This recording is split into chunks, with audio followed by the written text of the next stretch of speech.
sommes préservés, réservés avec le P, préservés en avance. Pourquoi? Regardez. Pour un héritage. Et cet héritage, ce n'est ni Abraham, ni Jacob. Dieu va revenir et va donner la terre comme il l'a promis aux Juifs. Donc, je vais le redire. L'Éternel a promis la terre au peuple juif, n'est-ce pas? Jérusalem appartient aux Juifs, il l'a promis, il l'a dit.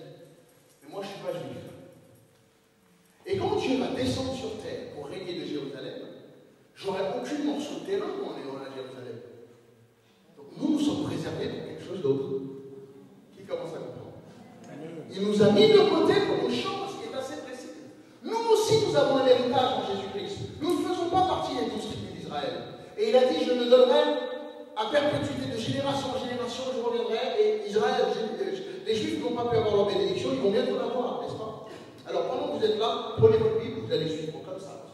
Prenez votre Bible, si vous allez suivre. Tiens, je ne sais pas ce que tiens, j'en donne une autre cette fois-là. Il y a des Bibles ici, voilà, pour ceux qui ont besoin des Bibles, asseyez-vous, voilà. Comme ça, vous allez suivre avec moi un Pierre. Vous allez comprendre une chose, pourquoi je vous pousse à ne pas rater votre salut. Parce que si les gens peuvent jouer avec leur salut, comment?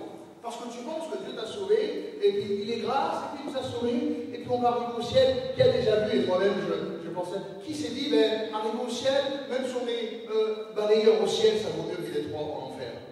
Donc si on va être balayeur au ciel, c'est bon aussi.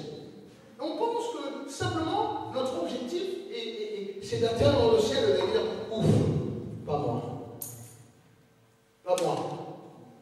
Ce n'est que le commencement d'une grande aventure intergalactique, intersidérale, éternelle, qui a commencé par la grâce de Dieu sur terre, pour toi et moi. Parce que Jésus est éternel, n'est-ce pas? Et nous qui avons accepté Christ, le jour où nous l'avons invité dans notre cœur et dans notre vie, nous sommes aussi devenus éternels avec lui. Alors, note la question, je reviens juste aux questions. Ok, tu le notes, on va revenir. Je vous juste pas un point, et ça c'est intéressant. Dès que tu as accepté Christ, un exemple tout simple, On va prendre l'histoire de la reine, pas la reine, le prince qui vient de se marier, et ainsi de suite. Qui a déjà entendu qu'il est prochain, qu'il est promu et il va être le roi d'Angleterre? Celui-là. Même si sa mère n'est pas encore décédée, on sait tout de suite qu'il va être le roi d'Angleterre. Et à la rigueur, même sa femme qui l'a mariée, la jeune fille, elle s'appelle Kate. Quelqu'un de super, je trouve super d'ailleurs, j'espère qu'elle sera super. Elle est automatiquement promue avec quoi? C'est logique. Et donc, elle doit dès maintenant se comporter. Parce qu'elle est déjà reine. C'est juste une question de temps.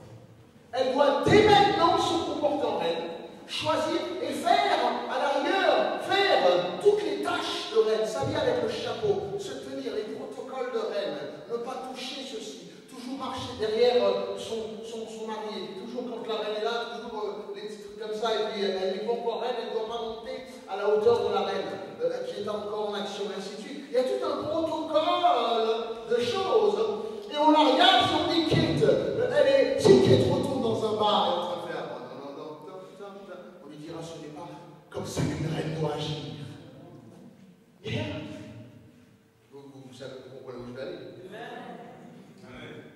Parce que si nous nous sommes rattachés à Christ, nous devons nous comporter royalement. Nous devons être royaux. Nous avons le sang royal en nous. Nous sommes sauvés par Jésus-Christ. Et aujourd'hui, nous sommes mis comme un